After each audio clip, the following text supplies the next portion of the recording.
So hi, today we're talking with Michael Palmer, and I've got a few questions for you here. I was wondering, how did you get started in beekeeping? How did I get started? Well, back in the 70s, my wife and I lived on what people refer to as a commune. Oh, yeah.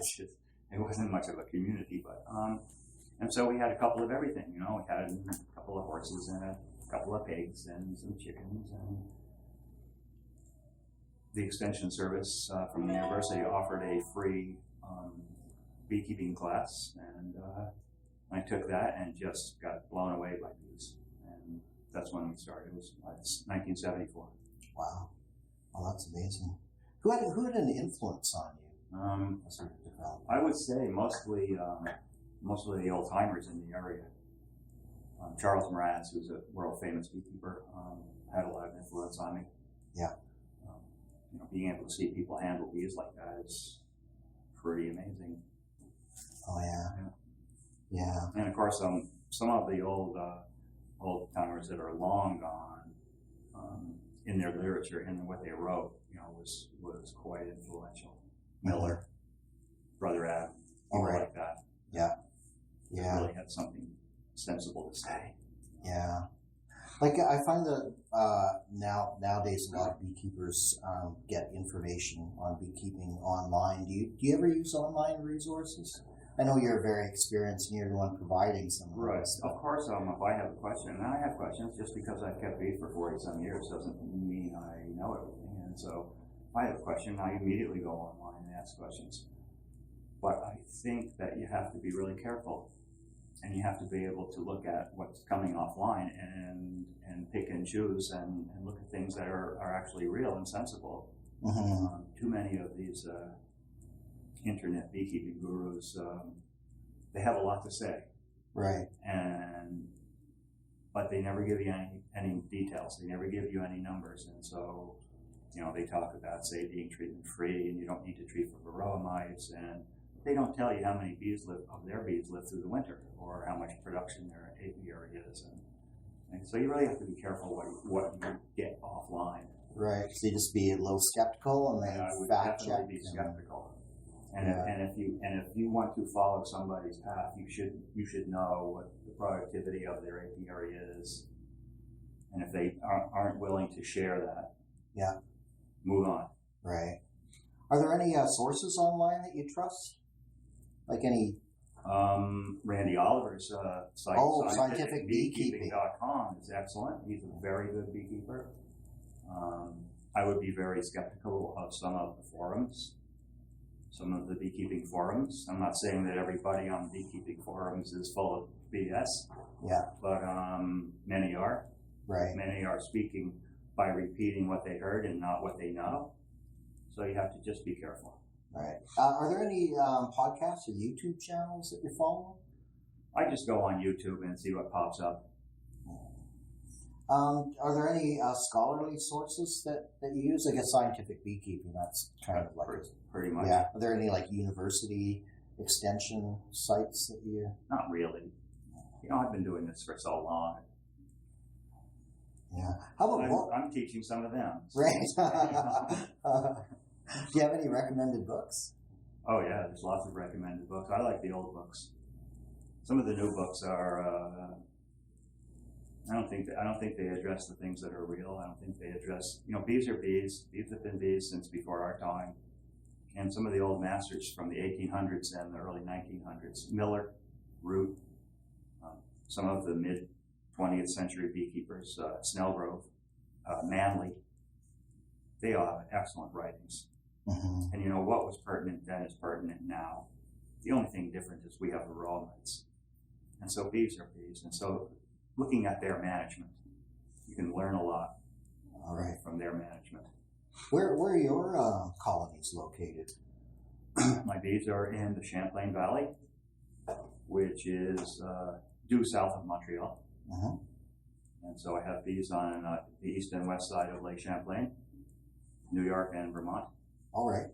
So I have bees. I have a lot of bees along the Canada border in Vermont and New York. Oh. And I have bees 45 miles south of Montreal. Oh, wow. So that's amazing. How many yards do you have? You have about 40 apiaries. what, 40 apiaries, and how many colonies would that be? Like Production apiaries have about 24, I think. Oh, Most yeah. of them are 24. Yeah. And then we have nucleus colony apiaries, which are just dedicated apiaries to hold nucleus colonies. And we have about, I know, 6 or 8 of those. And they hold anywhere from 50 to 80 nucleus colonies.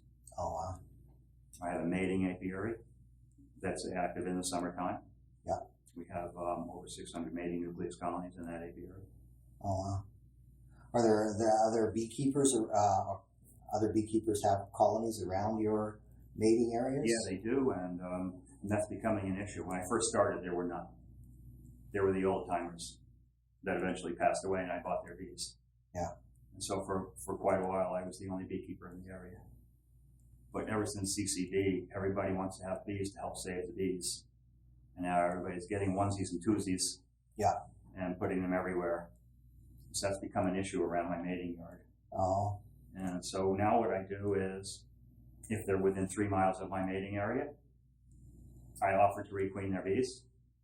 If they want to buy bees, I offer to sell them bees, so that at least they're maintaining my stock in their apiary. So I don't know what else I can do. You know? Yeah, yeah. What kind of geography do you look for when you're choosing a hive location? Well, we used to look for silos. Because silos means there's active farming. And active farming means pastures with white clover and hedgerows with sumacs and berries and whatever. Well, now agriculture has changed. It's changed big time since I started in the 70s. Dairy cows don't go out to pasture anymore. They stay in the barn 12 months of the year. They don't need pastures, so they plowed up the pastures and cut out the hedgerows. Oh, yeah. And they planted corn and soybeans. So the Champlain Valley is turning into a desert, a forage desert, right. with all the corn and soybeans being planted. All right, it's like a monoculture. Exactly, it is. Right. What's your climate zone? 3B, 4. 3B to 4. So that's kind of similar to Kamloops. We're very elevation dependent, being in a river valley. So up at we can range from like 3 to 6. So down where we are and further at this level and out towards the airport, it would be around 6 around the airport, and 3 in the upper reaches at the top of the hill. So we share a kind of a similar climate, which is kind of a neat thing. Well, you got a 6, so we're nowhere near a 6. Yeah, but where my bees are, I'm 4. Well, you know, I think and up higher it's 3. Yeah, right. But I think it's we have a better forage. We have a better forage here than you do. Right. So I can see here it's very dry. Yeah. And so I don't know when your flow stops, but you must get into June sometime. Maybe if you're lucky to July, and that's the end of it. Yeah. And everything's all burned up and dry. Right. And we have a flow that can last from maple bloom until through goldenrod bloom. Wow. So in a good year, it just keeps going on and on. We don't have that summer drought, the summer dearth of nectar. What hive products do you sell? I sell honey and bees and queens. Oh. Yeah. What forms the greatest part of your business? I would say when we make a honey crop, honey. So we make about, in the summer of 2016, we made 32 ton.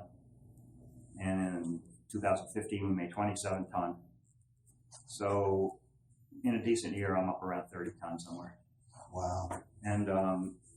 And so that's pretty good when you make a honey crop, but you don't always make a honey crop. So I've diversified and I sell a couple hundred nucleus colonies. And I think I sold over 800 queens last year. Yeah. So queens and nucleus colony sales pay my labor bill. All right. So I get a pretty good labor bill. Yeah.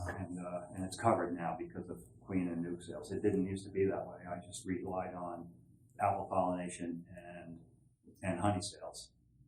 But the apple pollination beat up the bees so bad that they often wouldn't make a very big honey crop. Oh. So it was self-defeating. Right. When I quit pollinating and started raising my own bees and queens, that's when really things changed. Right. For pests and diseases, what do you think is the biggest threat to colonies? Threat, you mean pest or disease? Yeah, pest or disease. Well, for me, it's obviously pests, varroa mites. Disease, I've got a pretty good stock. Mm-hmm. I think they're pretty hygienic. I haven't used antibiotics in decades. I haven't seen a foul brood hive since the 90s. I don't see shock brood. I had a real problem with shock brood for a while. Yeah. But by selecting for colonies that never show any shock brood, you get colonies that never show any shock brood. And I think that's one way to select for hygienicness, Mm-hmm. is using shock brood as the marker. All right. Oh, instead of liquid nitrogen. Yeah. Which is difficult. You got to be set up to do it. You got to have the liquid nitrogen. It takes time. Right. Have you ever poked the cells? I know that I've never done the poke with the poke, and some people say that's not as good a way as liquid nitrogen because it's already exposing. The capping has been opened by the pin. Right. Some people will say poke it through from the backside. Oh, interesting. But right. I don't think so. Yeah. I think just observation. If you're a good beekeeper over time, you're observant, I think you can use chalk brood as your marker. Do you have much Nosema, like Nosema apis or Nosema ceranic? I'm sure there's a little bit out there. New York State and Vermont are in the national survey. Yeah. And so they've been surveying my bees for a number of years. And many of my apiaries, my Nosema level is not detectable. So, I have very low Nosema counts. And I've never used fumigillin, so I think it's breeding. Right. Do you have hive beetles? We have hive beetles. If someone brings a package or a nucleus colony from down south, Georgia or South Carolina or somewhere that are overrun with hive beetles, they bring them to my area. I know somebody has located bees near my apiary because I start to see hive beetles in the summertime. Mm-hmm. But by spring, they're gone. They can't pupate in our heavy clay soils that freeze. All right. And so they don't overwinter. Oh. And so that next year, there will be no small hive beetles in that apiary unless somebody brings in more bees from down south. Oh. So they're really not a problem. I think in the north, even here, they're not a problem. It's scary. You worry about it. I wouldn't worry about it. Right. So even around Ontario, do you think that's? I think even around Ontario. I think if they're finding small hive beetles in Ontario, I think they're being re-infested from somewhere across the border, perhaps out of New York or wherever. Yeah. I don't think that they're inherent in Ontario. They're not going to survive in Ontario. Yeah. Even in the fruit growing region, I don't believe that they're going to survive there. Right. Do you have any problems with wasps or? No problems with wasps, none at all. How about bears? Very much so. Other wildlife. Electric fences. Yeah. Take care of bears. Right. We don't have grizzlies, so we don't have that issue. We have punky black bears, punky New England black bears, and so. Even an actively predated yard, if you put up a good electric fence, the bears are going to stop. All right. Do you have problems with other wildlife like skunks or raccoons? Skunks, yes. Skunks are pests of bees. They'll eat a lot of bees. They bring their babies. The parents bring their babies to the beehive and show them how to eat bees. Yeah. I used to poison skunks, but I don't do it anymore. It's not targeted just for the skunks. Right. So I put out poison eggs. I found a dog eating an egg once, and I never put another egg out. Right. It's not good. Yeah. Yeah. So when you're assessing for varroa mite loads, and what methods do you use to test it? I look at drone brood and I do alcohol wash. All right. Have you ever used? If I just want to get an idea of what's going on in my apiary, every time you crack the boxes up, and there's drone brood on the top bars of the next box down, always roll those with your hive tool. Roll a number of them with your hive tool and see if you see any varroa mites. Because that's going to be your first indication of a mite population in the hive. They love drone brood. If there's varroa mites in that hive, you're going to find them in the drone brood. Right. If you want to get a real sample of what's going on in the apiary, you make a composite sample of a number of hives with alcohol wash. Right. And then you can get a relatively accurate number on mites per bee. Right. How frequently do you test? Well, we look at drone brood every time you open the beehive. So if you don't see any varroa mites in the drone brood when you crack the boxes apart, and you're not seeing any deformed wing bees crawling on the ground, I think that's enough of a test. Right. Enough of a cursory examination, and they look pretty good. If you start to see varroa mites in the drone brood, or you start to see deformed wing bees crawling on the ground, now you need to do an alcohol wash to find out what's going on in that hive. All right. Do you ever use sugar shakes? Never use sugar shakes. Never. I think alcohol wash is more accurate. So how do you treat? I use Amitraz. I think that's a pretty good product. I think it breaks down fast. It doesn't get in the honey and it doesn't get in the wax. It's not fat soluble, so it doesn't get in the wax. Right. It breaks down real fast, and they can't find it. They'll find metabolites. And now there's some evidence coming out that perhaps the metabolites or something is affecting sperm count in the drones. I can only go by performance, by results. And my bees are very healthy, and they're very productive. And I'm using Amitraz. Right. I'm a queen breeder. I get beautiful queens. The patterns are excellent. So I can't see that the drones are being affected very much by the Amitraz I use once a year. Oh.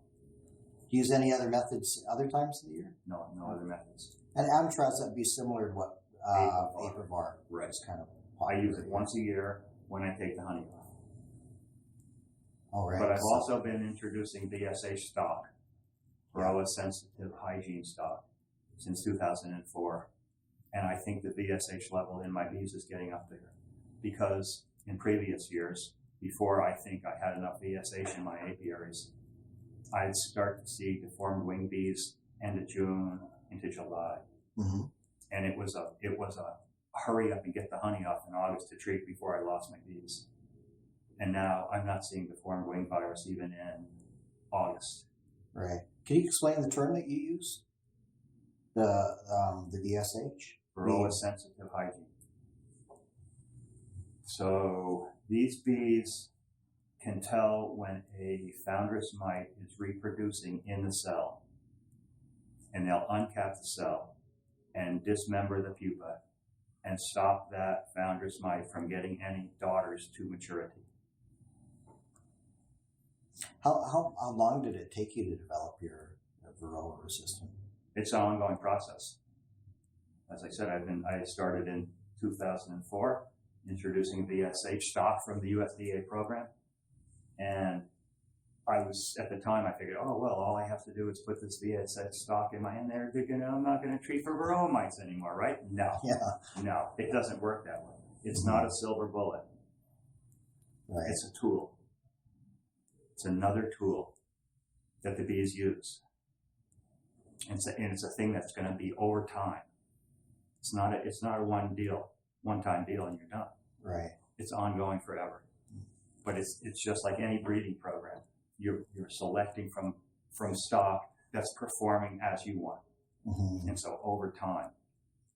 Right. So is there a balance in between like honey production or the bees being easy to manage versus varroa resistant traits that you kind of balance?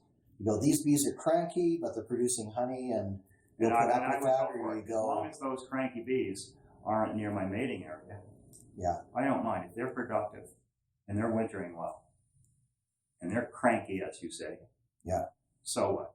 Right. They're not entering my breeding program. But the disease resistant, that's if they're disease resistant. I mean, that's if there were a productive cranky hive that had chalk brood. Yeah. Off with her head. I don't put up with that. If they're cranky and productive and nice bees, but they're defensive. If they're in an out apiary and they're far enough away from habitation that they're not going to bother anybody. I mean, my help writes all kinds of comments on the outside of beehives. You know, and I'll get to a hive and the skull and crossbones on the beehive.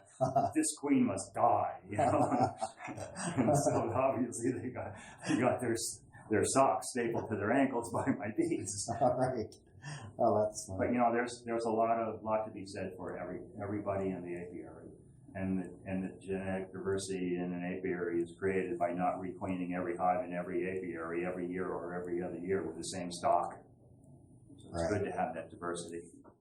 What's your opinion on treatment-free beekeeping? Like no chemicals at all, not even organic chemicals. I think that's. I think I can take that with a grain of salt. Okay. For someone to try to be a treatment-free beekeeper, buying commercial stock, untested for anything, and putting it in their backyard and not treating it, and expecting to be able to develop a treatment-free survival stock is absurd. But if you're running a real breeding program and you're actually testing for increase in varroa population or whatever it may be, absence of viruses, that's different. But if it's just straight hobby beekeepers in the backyard with 5 or 10 hives, not going to be going treatment-free because they heard on beesource.com that if you don't treat your bees, you'll have bees that don't need to be treated. Yeah, that's true, because they're dead. Right. Yeah. That's my take on treatment-free. Mm-hmm. They're flooding the neighborhood with varroa mites. So those of us that are running a breeding program and need to rely on a treatment once a year to get back to a low level, to continue with our breeding program. These people aren't treating. The population gets huge. The mite bomb goes off, and they spread varroa mites back into the neighborhood, and all the colonies get reinfested with varroa mites again. All right. Yeah, the colonies could be robbed out. Right. So you've got a low varroa load in your hives, and here's this small apiary down the road who's exploding varroa mites into the neighborhood. That's an issue. All right. How do you feel about formic, oxalic, the essential oils? Do they play a part, or are there reasons? I think they can play a part. I used formic acid when it was Mita Weight 2. Is that what it was called? Mita Weight 2 pads. Yeah. And quick strips and not the quick strips. The original. The original one pad. Right. And I used it, and it killed the grass and the burdocks out in front of the hives. And the varroa mites are doing this. Well, maybe that's why they went to quick strips, because 2 wasn't working so well. Right. So I don't really use it anymore. You know, I've seen too many people that fried their queens late in the season, and they couldn't raise the queen that got mated properly, and in the springtime they're queenless or drone layers. Right. That's an issue. Yeah. And it's very temperature sensitive, so it could work or it could not work. Oxalic acid, I vaporized for 3 years and almost lost my apiary. Oh. Because it's not working. So by the time my bees are broodless, it's cold. Right. And they're tight. And the fumes just go around. And they don't penetrate the cluster. Oh. So that didn't work. I bought Heilzer vaporizers here from British Columbia. All right. Yeah. Oh, no. And he told me, well, vaporize in September 3 times a week apart. I did that. I did alcohol wash. I vaporized 3 times. Yeah. I waited a week, did alcohol wash, and the numbers were the same or went up. Oh. So it's not working for me. Right. So I stopped vaporizing. Yeah. Perhaps oxalic acid dribble might work as a cleanup method.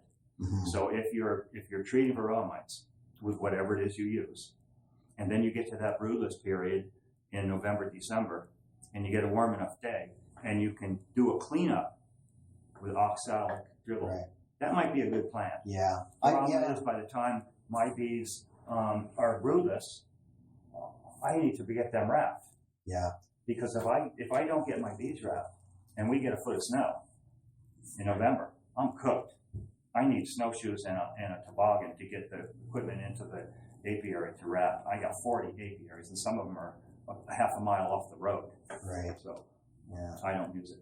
Yeah, that's the problem with oxalic. I found that this year you're waiting for that window at the beginning of December when you get like 6-8 degrees Celsius, and that never happened. Right. So then that opportunity's gone. Right. So are you a screened or solid bottom board? I am a solid bottom board person. Yes. If they were the same price, what would you do? If I was starting off new, I might go screen if I was starting off new. Mm-hmm. It's 750 production hives. I have to make 750 screen bottom boards. For what? For a sampling procedure? Because the screen bottom board alone isn't going to solve the varroa issue. Right. You know, you're asking varroa mites to fall down out of the brood nest through seams of bees and hook onto another bee and go down onto the bottom board and expect them to, through the screen, and expect that somehow take care of the varroa population enough so that they won't expand. That's ridiculous. Yeah. Yeah. It's another tool. Yeah. Would that apply with sticky boards too? Sticky board is just a sampling technique under a screen bottom to do a sampling to find out what your varroa load is. Yeah, and that's not a method that you mentioned earlier. No, I don't do that. I just look at drone brood. And if I think there's an issue in the apiary, I'll do some samples with alcohol wash. Right. Have you ever had to use wasp traps Never had around to use wasps. No. You know, if you have healthy bees, you don't have a problem with wasps. Yeah. Oh, cool. So, pesticide use and ecology. What do you think about pesticides? Do you think we're Pesticides kill bees? Increasing problem? Yeah, pesticides kill bees. Are pesticides the problem with CCD or the problems we have with collapsing bees nowadays? Mm-hmm. Boy, I'm not so sure. Right. Now, I have bees. The Champlain Valley, where I keep bees, has been turning into a desert, a corn and soybean desert. They've taken out the pastures. They've taken out the hedgerows. And that's where the nectar was. And so I would think that I'd see some kind of issue with my bees if neonicotinoid pesticides were actually hurting my bees. All right, because you're not a migratory beekeeper. No, I don't move my bees. I don't go to I don't pollinate almonds. I don't pollinate blueberries where there's fungicides and pesticides. Mm-hmm. I don't do that. So if it's just the neonics from corn and soybeans, I don't think it's hurting my bees. I think what's hurting my bees is the lack of forage. So we've lost our forage. Yeah. Pastures are no longer there. They had white clover. Hedgerows are no longer there. They had brambles and sumac and wildflowers and basswood trees and all those things. They're all gone. So some of my best apiaries are right down in the heart of the Champlain Valley. What used to be my best apiaries are in the heart of the Champlain Valley. They are no longer my most productive apiaries. Now, scientists are going to say, well, yeah, that's because there's a sublethal effect from neonicotinoids on your bees. Well, okay, show me. Now, maybe I want to go to the farmers and say, sir, your treatments on your corn are causing my bees damage. Mm-hmm. There's a sublethal effect happening. Now, farmers aren't stupid. They know that bees are an integral part of the system. And they're not going to do anything intentionally to damage the bees. Mm-hmm. So how do I show the farmers what a sublethal effect is? I wouldn't know what a sublethal effect was if they crept up behind me and bit me on the ass. Right. Nobody can show me what a sublethal effect is. Yeah. My bees are healthy and productive. So I have to think that neonicotinoids are not the cause of CCD or some kind of sublethal effect on my bees. Right. Genetic engineering. Do you have an opinion on GMO crops? And I realize that there's two types of GMO. There's one like Roundup Ready that allows farmers to use more harmful pesticides that are harmful to bees. And then there's the other one like BT corn, where it's just allowing a natural pest resistance through the use of Bacillus thuringiensis. I'm not really a fan of anti-GMOs. I don't really think it affects nectar and pollen. You know, which would, if it affected nectar, if it had some kind of an insecticide in the pollen, maybe so. But I'm not seeing that, so I really can't. I can't buy into the anti-GMO camp. Right. How about native pollinators? Do you see a threat to native pollinators? I do. And, you know, I was actually on the Vermont committee for pollinator protection. And we just had our final meeting on the 2nd of February, and we had some votes on. And I read a book that shows that the native pollinators are more susceptible to pesticides. There's a lower LD50 in native pollinators because and LD50 is lethal dose 50, which means a dose that will kill 50% of the insect. Right. And because of the ratio between body mass and surface area, the small native pollinators, the osmias and the halictids and like that, are more susceptible, have a lower LD50 than honeybees, which have a lower LD50 than bumblebees. All right. So I think it is. But I think one thing that's affecting the native pollinators, bumblebees, halictids, osmias, is viruses bleeding off of honeybee colonies. So one of the women doing the national survey in Vermont showed that apiaries with higher mite loads have higher virus loads, and bumblebees caught in the area around apiaries with higher virus loads have higher virus loads. Oh, interesting. Yeah, it's very interesting. So I think that's more of an issue than pesticides. And I think, again, we come back to forage. The monoculture system of farming again. I mean, if Roundup is killing all the wildflowers, soil cultivation is destroying the burrows of, for instance, some native pollinators nest in the ground. And so tilling destroys their nests. Yeah. So talking about losses, what are your average losses per year? In 2016, 15-16 winter, I lost 2%.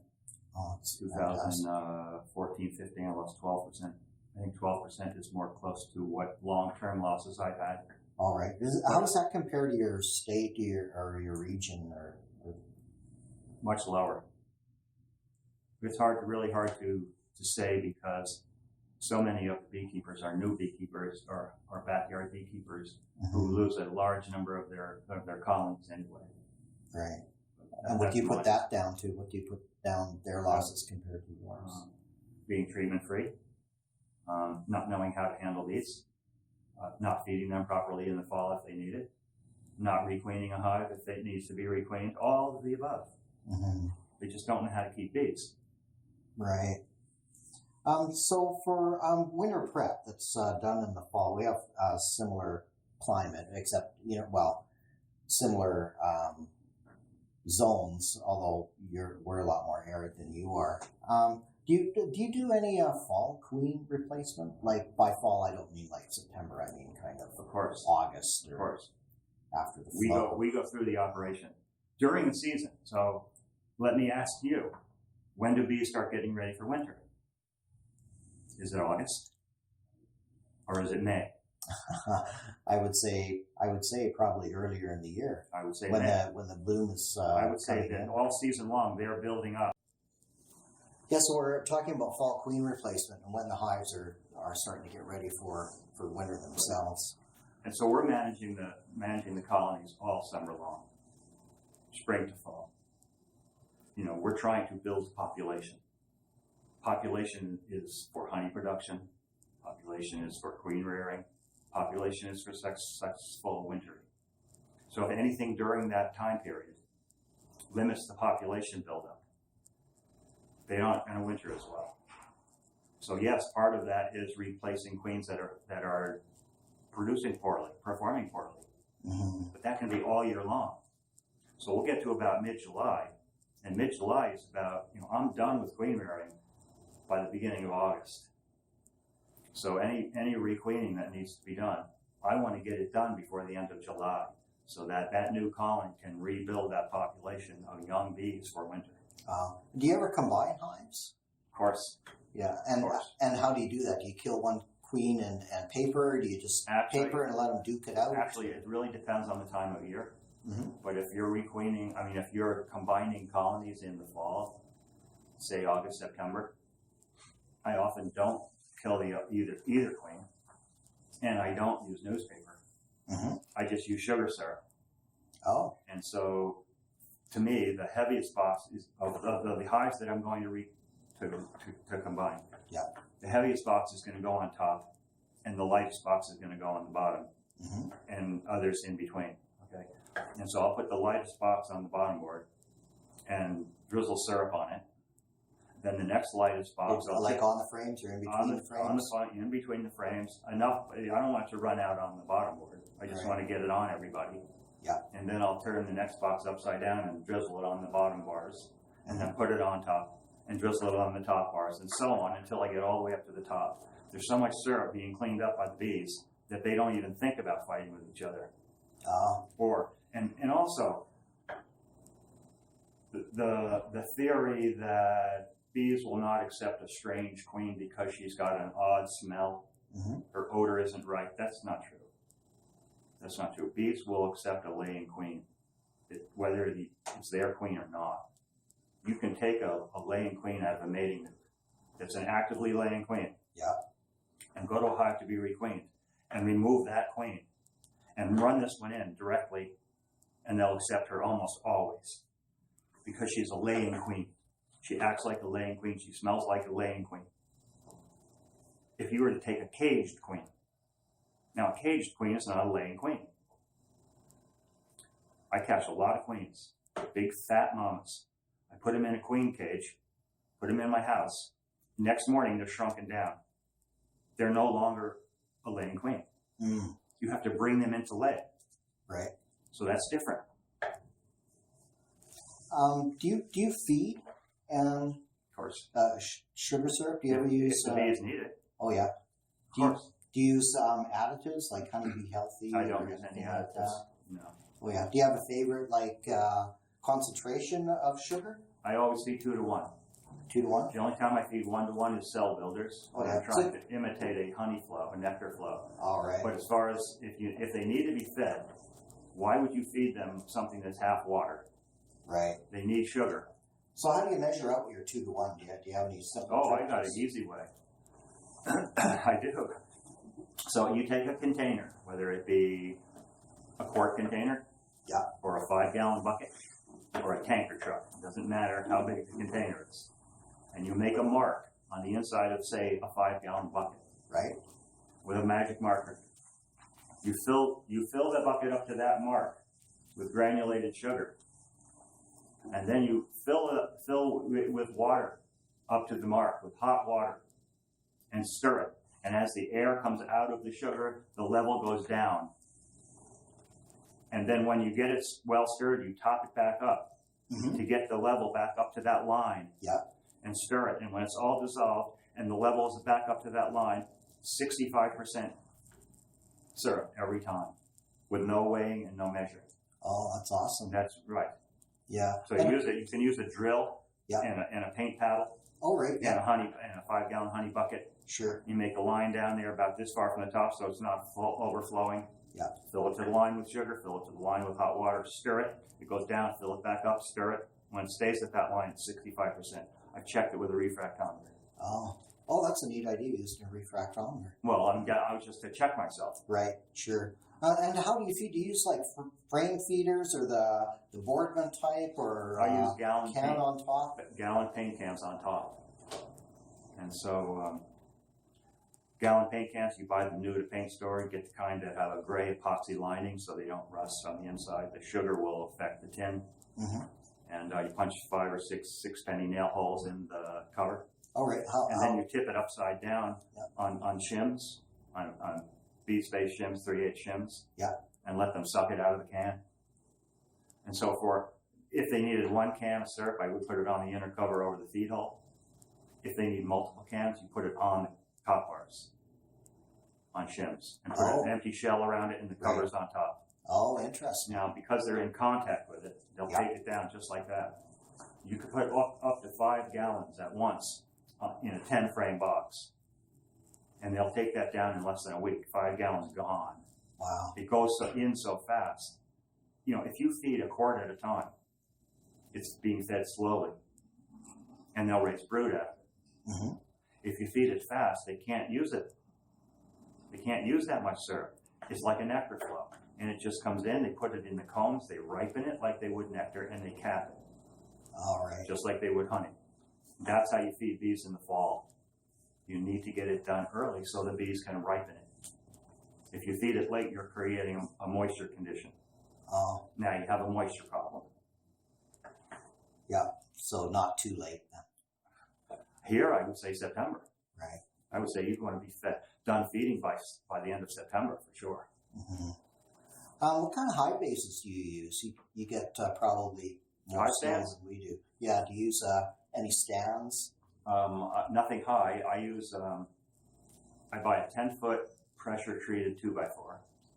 I cut 2 4-foot pieces and 2 1-foot pieces, and I nail the 1-foot pieces between the 4-foot pieces, 1 foot in from the end. Mm-hmm. That's on the ground, and it holds 2 beehives. All right. In the fall, when you're looking at, do you assess the weight of your colonies and what are you looking for? I guess that depends on how many boxes you're taking into winter. When I try to get the honey crop off in August, by the end of August, so I can treat for varroa mites if I have to.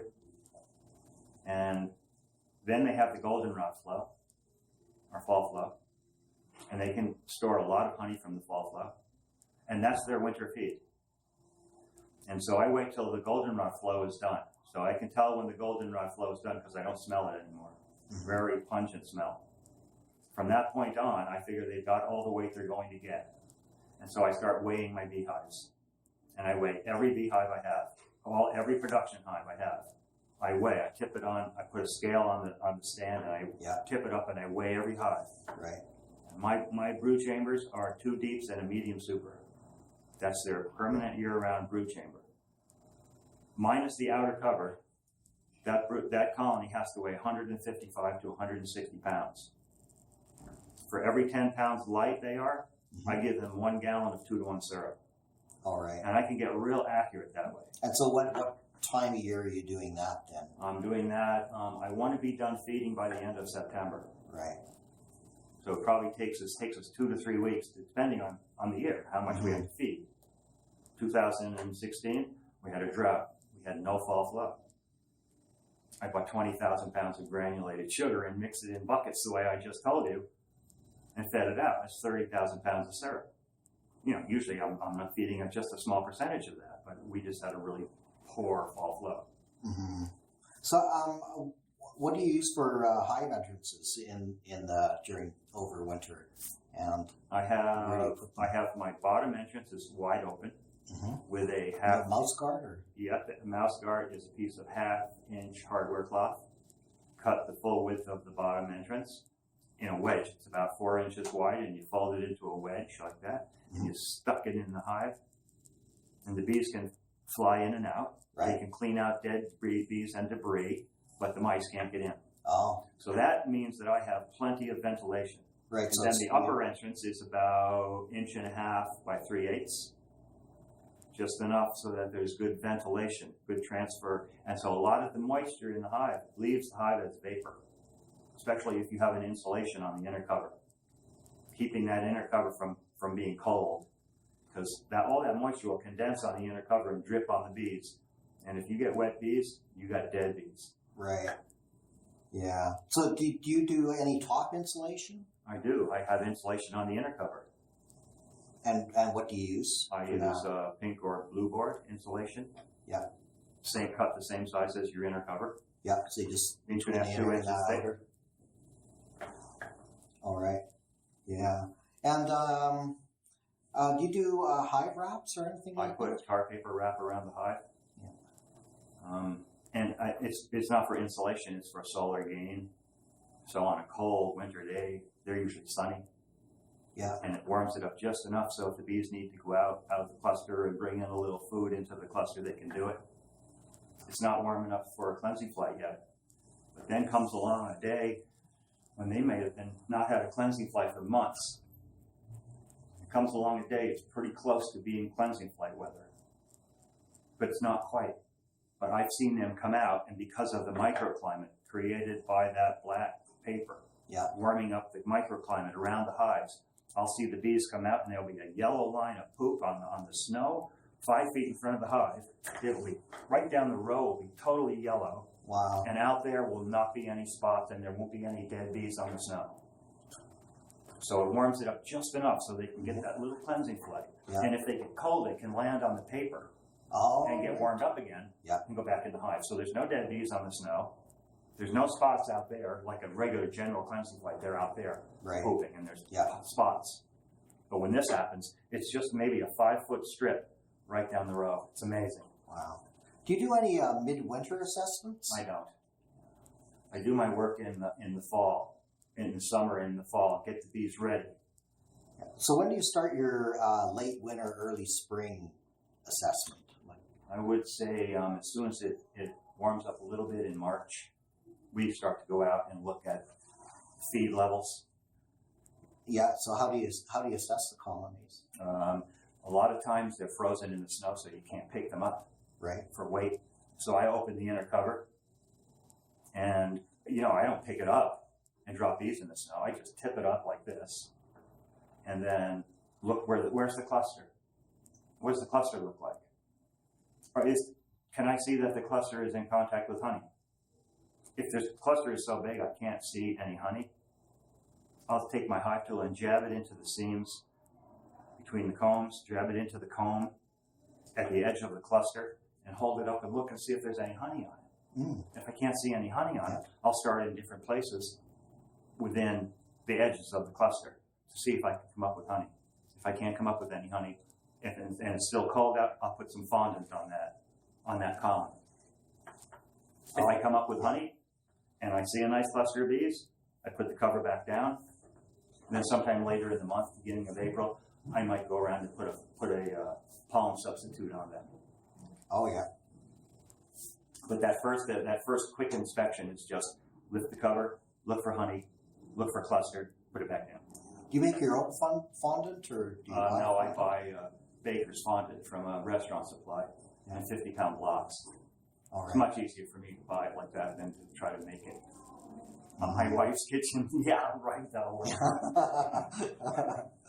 So you mentioned pollen patties. What's your opinion on brood stimulation with pollen patties? Like some say, well, like in a natural condition, a colony is only going to collect the amount of pollen they need to support their brood growth. But do you feel that like supplementing with pollen can be a little bit tricky because you can stimulate the brood growth at the wrong time of year? Yeah, I think you can stimulate the brood growth at the wrong time of year. That's why we're waiting until later in March before we ever put anything on. And it's not necessarily to stimulate brood growth. It's to promote the continuation of brood growth. Okay, so last fall the bees stored pollen in the top box of the brood nest. So there's some pollen in there, and it's covered with honey. And as the bees move up in the box, in the spring they're located in the top. Lo and behold, there's that pollen, and they can start raising brood. They need to start raising brood to replace the dying bees. As soon as they start to forage in the springtime, the population starts to decline because they're losing bees in the field. And if they can't raise brood to replace those bees that are being lost, you have what's called spring dwindling. And so if they run out of pollen during that time, they stop raising brood and they start to dwindle. So you put a pollen substitute at that time so that they don't run out of pollen until natural pollen comes in. Once natural pollen comes in, it's a waste of time to give them a pollen substitute. They don't want it. Do you ever do any spring combining?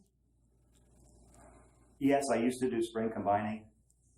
Nowadays, I winter so many nucleus colonies that if I have a colony that's struggling in the spring, I'll just get rid of the queen and take one of my nucleus colonies that I've overwintered and give it to them. So I instantly requeen it and boost it with brood. All right. And how do you do that? Well, you go to the struggling colony and you remove the queen, and you remove some combs, and you put the nuke in there. Or if you're worried about it, you put the nuke in another 10-frame box or whatever size you use, and you put it on the struggling colony over newspaper if you're worried about it. Right. You shouldn't be worried about it. Yeah. Because that's a laying queen. and the bees will accept a laying queen. Reversals. Do you do reversals in this? You do reversals. I think reversal is a very important swarm prevention management tool. So what that does is allow the queen to move up without any downward pressure. See, to me, the main trigger for swarming is the downward pressure caused by incoming nectar when there's no supers on. So the nectar is coming in, there's no supers on, bees are located in the top box, the nectar is going where? The only place it can go is in the brood nest. Mm-hmm. And so now there's a competition between incoming nectar and brood rearing. And what wins? Incoming nectar. And now the bees are finding that the queen is having to be pushed down by that incoming pressure because she doesn't have a place to lay. That's the trigger for swarming for me. That's what I think is the main trigger for swarming. Yeah. So what we do is the last of April, the 1st of May, we go around and we put 2 honey supers on every colony. So that those early nectar flows from maple and willow, they're able to put that in comb space above the active brood rearing cluster. And is that with or without an excluder? Without an excluder. If she moves up into that bottom super and lays a little bit of brood, so be it. She felt she needed to do that. So then when the dandelions start to bloom about, say, May 10th, now we're going to go and reverse the brood chambers.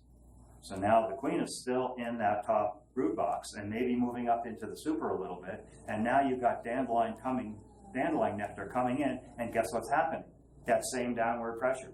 So now when you reverse the brood chambers, you put that one on the bottom that's basically empty of brood, you put that above her active brood rearing cluster. Now she can move up. So that's twice that I've removed that downward pressure. And then you might have to add more supers at that point. But you always have that ability. She has the ability to move up. They have a place to put overhead nectar storage. And that goes a long way to control swarming. And then once you get to the honey flow, as long as you keep enough honey supers, most colonies won't swarm. So you're doing box manipulation? Do you ever do frame manipulation? Very rarely. Very rarely. If when we're reversing, we're looking at the colony from underneath, okay? We're not looking down below. We're not pulling it down from the top parts. We're not pulling combs out and looking at the cluster in every colony. We're looking at the cluster and the brood rearing from below, because you can open the frames like this, and you can count brood, you can look for worker brood, you can look for queen cells. If you find an issue, if you have an issue, colony seems to be weak, colony is too strong in starting queen cells, then you can look at frames. Right. Do you have to supply water for your colonies? And yeah, well, you try to locate your apiaries near a water source, of course. Mm-hmm. I don't supply 40 apiaries. I can't supply water to them, but I put them near a water source. All right. I've seen that. Now, sometimes an issue.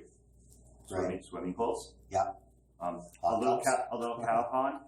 Yeah. That was formerly a cow pond. That somebody will build a house next to it and have a swimming pool. And now my bees are going to the cow pond that they've gone to for decades. But now there's somebody that's got a house, and their baby daughter can't go out of the house because there's so many bees. Right. My bees were there first. So that's an issue. Mm-hmm. Do you ever supply anything like a salt lick? I've seen that some beekeepers swear by salt licks. I don't like salt licks. Yeah. And now I'd like to ask you questions about personal equipment. What do you wear? Jeans. Yeah. A white shirt. Mm-hmm. If it's a hot day and they're a happy mood, t-shirt.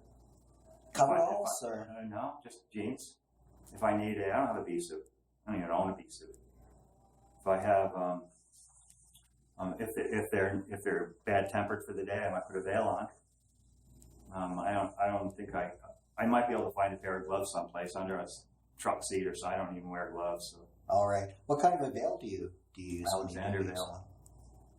And what style is that? It's just a veil with a canvas top on it, and you have to wear a baseball cap. Oh yeah. To keep it off your face. Right. It's very light. Yeah. I don't like the kind with the plastic helmet and like that. It's too heavy. Yeah. And they flop off your head, and I don't like those. Does it have a vest to kind of keep it No. down, or it just kind of rests?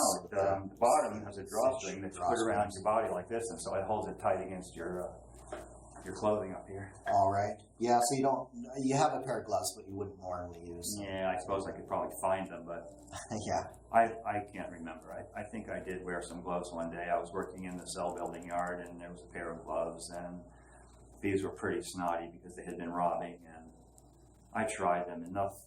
The gloves, I mean, you got the little flappers on the end of the fingers, and you try to put a comb back in the hive, and it sticks underneath the frame, and then you pull it out, and it goes bang, and they get even more pissed. So Yeah. it's easier to go without gloves. Do you ever wear latex or nitro gloves, say, if No. you're visiting someone else's yard or anything like Other that? people's yard. Yeah. They come to my yard. All right. What tools do you use? Smoker. Mm-hmm. Hive tool. Yeah. That's about it. You're mentioning the hive tool. Do you like the ones with the notch, or just the flat one with the I like the standard scraper on one end and a hooked end on the other. Not the hooked one where I don't like that one at all. You know, the hooked one where you have a hook on the end and you can pull the frames. I don't like that one at all. It just doesn't feel right in my hand. How big's your smoker? Do you like the compact ones? I like or the larger small ones? date amp. The date amp smoker is the best smoker on the market. Yeah. Everything else is rubbish as far as I can tell. And the big one, I don't need the big one. I only use the little one.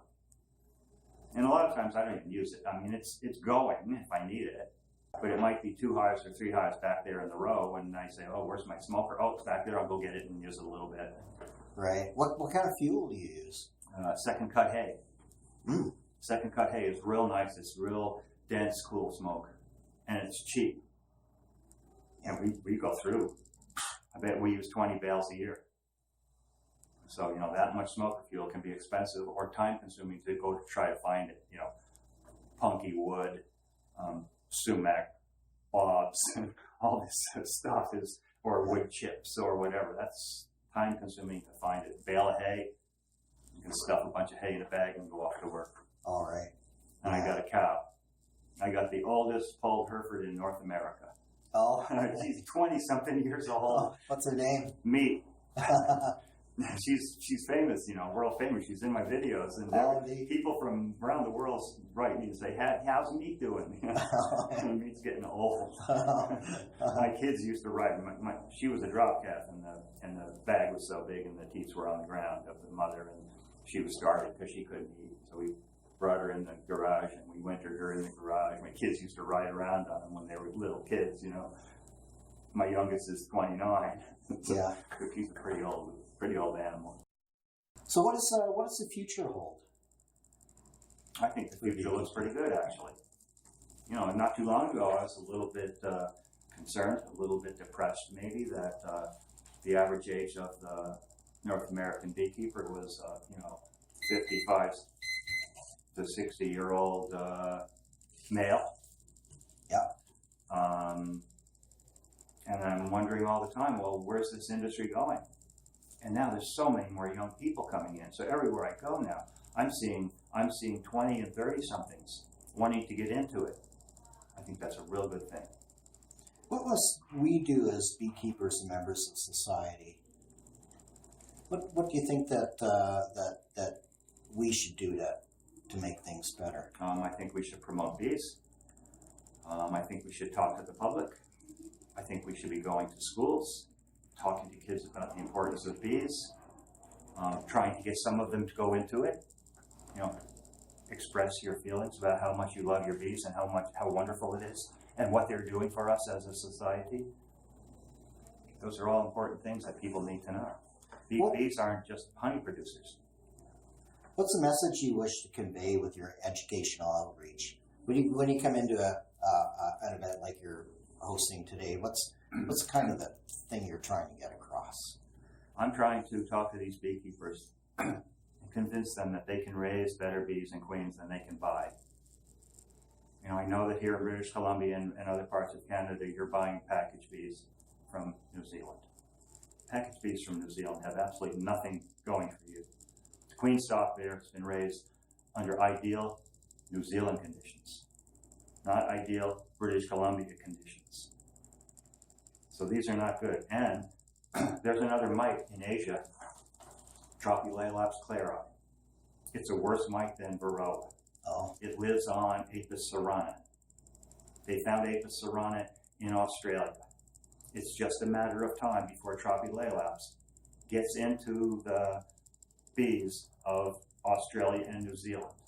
And you're bringing bees in from Australia and New Zealand. And once we get Tropicolaps in North America, we're all going to have an issue. Now, truly, it could get here in a shipping container. Mm-hmm. Of course, maybe that's how Varroa got here. Maybe not. But it's more likely it's going to come in thousands of packages that are being shipped from that part of the world. You can raise better bees and you can raise better queens than you can buy. That's the focus of what I do. That's why I travel around the world talking about bees. How can we follow you in the work that you're doing? Well, if I'm giving a talk in your area, you can come and listen, but you can go online. So if you were to go on YouTube and search for my name, all these presentations will come up. They're all online for free. Is there anything that you'd like to add? No, I think I just had my rant. That's really why I'm here. Oh, that's great. Well, on behalf of the Kamloops Beekeepers, I'd like to thank you for taking the time out of your busy schedule. Thanks for having me here to do this. I finally got to Kamloops. Yeah. I've been to Vancouver. I've been to Vancouver Island. I've been to Dawson Creek years and years ago, but I never made it to Kamloops till now. Oh. Well, you should come back Nice. In better weather and do some fly fishing. That may be true. We've got some members That that may be true. It could be take like you out there. it could be like New Zealand last winter. All right. They took us No, fly it'll be fishing. better. Will it be better? I understand that the trout in New Zealand are Kamloops trout. Probably. That's what I've heard. Somebody told me that. They're sending packaged bees and we're shipping them trout. And they are some mighty fine rainbows. Yeah. So I guess what goes around comes around, and there was people that influenced you in your early beekeeping journey, and now you're. And I feel that now it's my turn, and that's why I do this, because I think there's a better way. And that's why I'm trying to teach people a better way. Well, thank you very much. Sure. Thanks for having me.